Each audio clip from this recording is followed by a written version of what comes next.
This is the Aral Sea. In 1960, it was the fourth largest lake in the world, similar in size to the country of Ireland. But from 1961, it started to shrink, and today, it's almost gone. These boats were used to catch 20% of the Soviet Union's fish supply, and the industry provided jobs for tens of thousands of people. Only about 250 fishermen are now left, trying to eke a living in the Aral's polluted waters. It's been called one of the planet's worst environmental disasters, and has affected millions. So I'm going to tell you the story of how this happened, and what the Soviets found in the region that was so important that they were willing to drain the Aral Sea. So this is a map of the stands, and Central Asia is very dry. It's primarily an arid region, and 3/4 of the area is desert. And right here sits the Aral Sea. One of the first things that you need to know about this lake is that it doesn't drain into the ocean. There's nowhere for it to go. These are called endorheic lakes. The Caspian Sea and the Dead Sea are also endorheic lakes. In the summer, the temperature can reach up to around 100 degrees Fahrenheit or 38 degrees Celsius. In the other seasons, strong winds blow across this region, which has led to millions of gallons of water escaping or evaporating. But what has sustained the Aral Sea for centuries was water that originated hundreds of miles away, flowing down into these two major rivers. Originating in the Tian Shan Mountains, the Sea Darya flows for over 1,000 miles into the Aral. And then the Amu Darya flows into the south of the lake. And we're pretty sure that people have been living on the shores of the Aral Sea for thousands of years. But this story starts in the 19th century. After many laid claim to Central Asia, it was now the turn of the Russian Empire. It took them over a century to seize power here, and by the early 1900s, the Russian Empire had control over much of what is now modern-day Kazakhstan, Uzbekistan, Turkmenistan, Kyrgyzstan, and Tajikistan. And at the heart of these territories is a body of water that's the size of a small country. People are living off the lake and the surrounding rivers, but the Russians are really the first group to study it in depth and build a modern economy around it. Munak is the largest city on the Aral Sea in 1960, with close to 30,000 people living here. It's a major port servicing the fishing industry. And this year, 40,000 metric tons of fish have been caught. The entire economy of Munak revolves around fishing.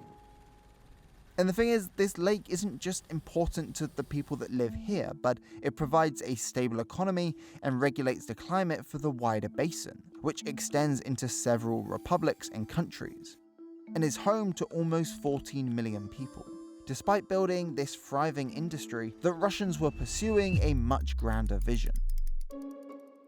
This is a cotton field. Before the American Civil War in 1861, cotton was the leading export for the US. And it was one of the world's largest industries, with a considerable demand coming from Europe to support the Industrial Revolution. But the Civil War resulted in a loss of cotton output for the American South, and the European textile factories needed new suppliers.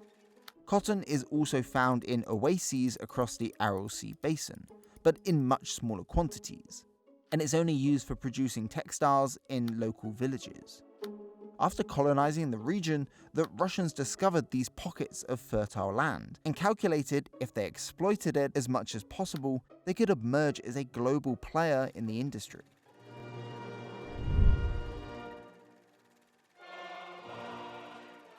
The Russian Empire fell in 1917, leading to the rise of the Soviet Union. And I found this Soviet map from 1930 that lays out a 5-year plan to increase industrial output to grow the economy to keep up with capitalist countries. And right here you can see the plans to build cotton factories and mills across the Aral Sea basin. So the Russians had a plan to industrialize and saw an opportunity to make a lot of money. And the people who were making these decisions called it white gold. They could see the money coming in, so they accelerated these plans to expand the land in which cotton could grow. But they had one major problem. To grow cotton, you need a lot of water.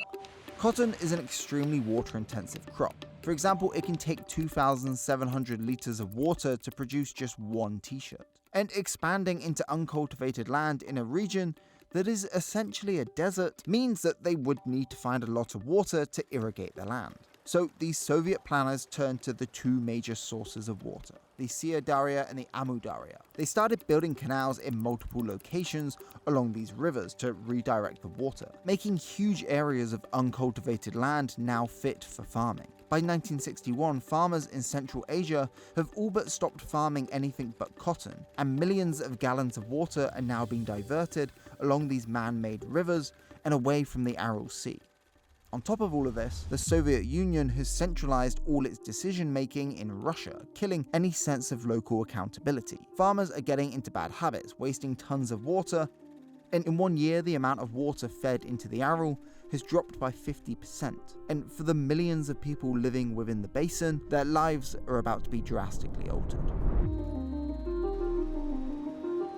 This is the Karakum Canal, the main route for diverting water, and it redirects 3.1 cubic miles of water each year from the Amu Daria. The Soviets' obsession with cotton has led to a serious decline in other crops that used to flourish here. Farming techniques are also going downhill. Farmers working on the land upstream are letting fertilizer run off into the rivers with no thought of how it will affect the communities downstream. But for the USSR, their plan is working. Over 25 years, irrigated land in the Uzbek SSR increased by 33%. And in the Turkmen SSR, they expanded by 123%, leading to a 75% and a 217% increase in cotton yields, respectively. The Soviets succeeded in becoming self-sufficient in producing cotton and don't really seem to care for the damage they're inflicting. At the same time, the consequences of their actions are being noticed by the rest of the world. 30 years ago, this huge area was all covered with water. Today, the Aral Sea is dying. The effects on the Aral Sea were pretty evident by the mid-60s, but amazingly, the Soviet planners continue to increase production well into the 80s. And what that looks like from afar is shocking. This decision was noticeable from space. Once the fourth largest lake in the world was shrinking at an alarming rate. Year after year, the amount of water taken from the rivers for irrigation would increase. From 1961 to 1970, the water level in the Aral Sea dropped by about 20 centimeters a year. In the 1970s, this rate increased to 50 to 60 centimeters, and in the 80s, it was almost losing a meter per year. By 1990, 70% of the Aral Sea had vanished. But on the ground, the fallout was more complex, and we only started to uncover the full picture after the fall of the Soviet Union. Okay, just before we talk about the effects this had on the people of Central Asia, I just need to take a minute to talk to you about the sponsor of this video, Udo, whose support allows me to spend more time working on videos like this one. And just like they help me, Udo might also be able to help you. They are an all-in-one management software that provides entrepreneurs with a range of applications to simplify the day-to-day management of their business. And the great thing about Udo is their first application is free for life, with unlimited hosting and support. They offer a free personalized domain name for 1 year. But one thing to remember is that once you have 2 or more standalone applications, you will switch to a paid plan. But let me give you an example of how simply you can build a website. The site builder is intuitive and easy to use. No technical skills are required. Beginners and advanced users are going to be able to find their way around. And check this out, through 4 steps you can get your new site into a good place. By just defining your goals, picking a color scheme, then adding pages and features and choosing a theme. You can then fill it with photos, maybe use their built-in AI to generate text, whatever you like, and then you can reorganize the layout with this grid feature. By simply clicking the link in the description, you can try Udo for yourself. And now let's jump back into finding out what happened to the Aral Sea after the fall of the Soviet Union. So these Central Asian republics became independent countries. That's what you see here on this map, where the lake is sat between Kazakhstan and Uzbekistan. And this is where I've hit a wall. This is no type of brag, but I'm quite good at connecting and reaching out to people. But in this part of the world, I'm just having no luck. But it's not too hard to understand why. Before 1961, over 40,000 people worked in the fishing industry in the towns surrounding this lake. and about 20% of the Soviet Union's fish were caught here. But by 1980, that industry was destroyed. Almost all the fish in the lake had died off. In fact, more than 80% of the species that lived in this ecosystem were gone. Towns like Aralsk were now over 30 miles away from the water, and the city of Munak was now over 90 miles away.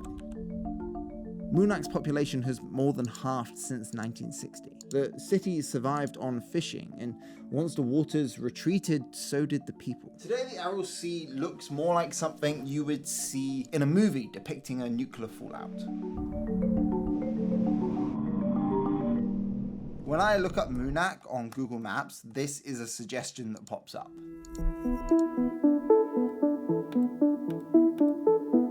Boats like this sit abandoned where the lake used to be.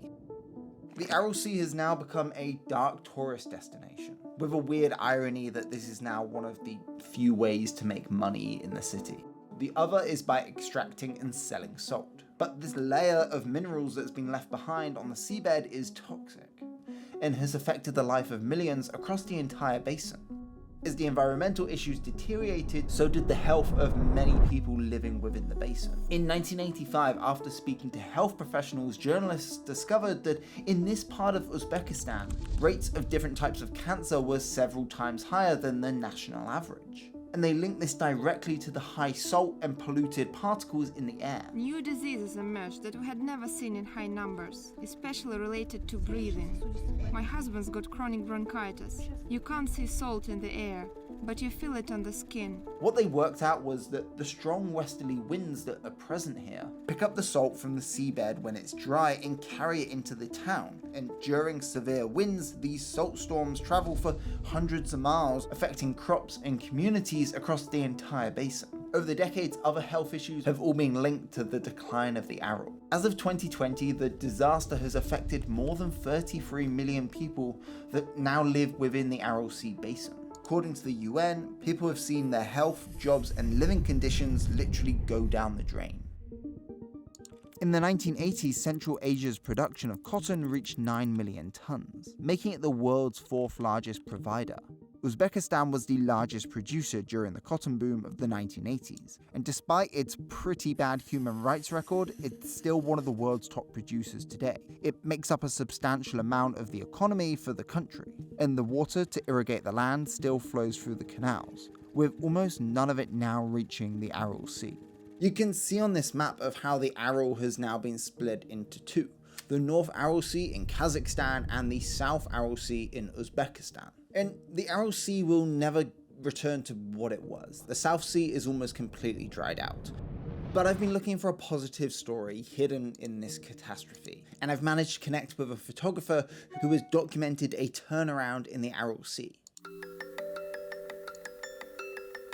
I saw these photos and I immediately got in touch with Didier. Now, he's not from Aral. That one, I think I have to admit defeat on. But he spent time on the North Aral Sea with fishermen because fish have started to return. I guess firstly, thank you for taking the time to speak to me. It's been a bit of a struggle to try and speak to people who have visited, but I guess I just love to know what Aral is like today. Slowly and slowly, what I knew is that people are coming back to the city because they know that fishing is a possibility. This started in 2005 with an idea to stabilize the North Aral Sea. The government of Kazakhstan and the World Bank constructed the Kokorel Dam. This 8-mile-long barrier prevents water from escaping into the dried-up South Sea. When you arrive in the region, there is like two strange things. You can see on one side, this boat on the sand. On the other side, when there is the water. When it was completed, the water level increased by 4 meters in just 6 months. And Nat Geo reported in 2018 that the volume of water had increased by 18%.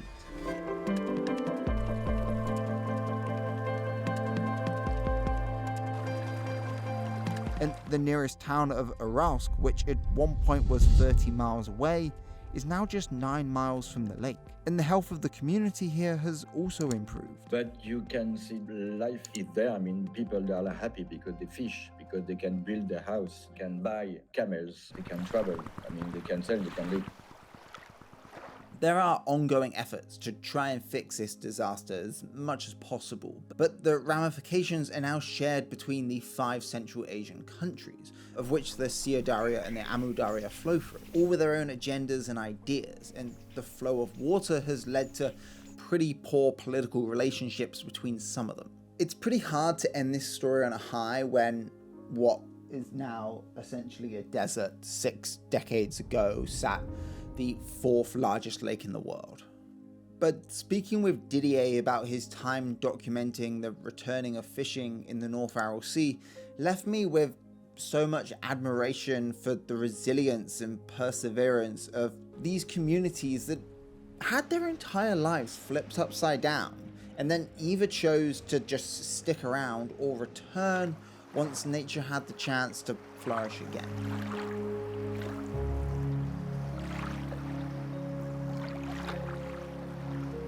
Okay, thanks for watching this one. If you've seen a Faultline video before, you'll know how important I believe it is to share personal local stories in our videos. And Didier understood why I was having trouble connecting with people in this one. He said that there is one person in Aral that speaks English, and he was his guide on his trips, and he gave me his contact. I reached out and wasn't able to make contact. But I don't want to give up my search, so I'm asking for your help. Maybe you have a connection to somebody who's been there, maybe lives there, or might be able to put me in touch with someone else. If you do, I'd love to hear from you. You can just drop me a message here on Instagram. And maybe in a future video, we might be able to visit the Aral Sea and spend some time with locals to understand what it's like living in this part of the world today.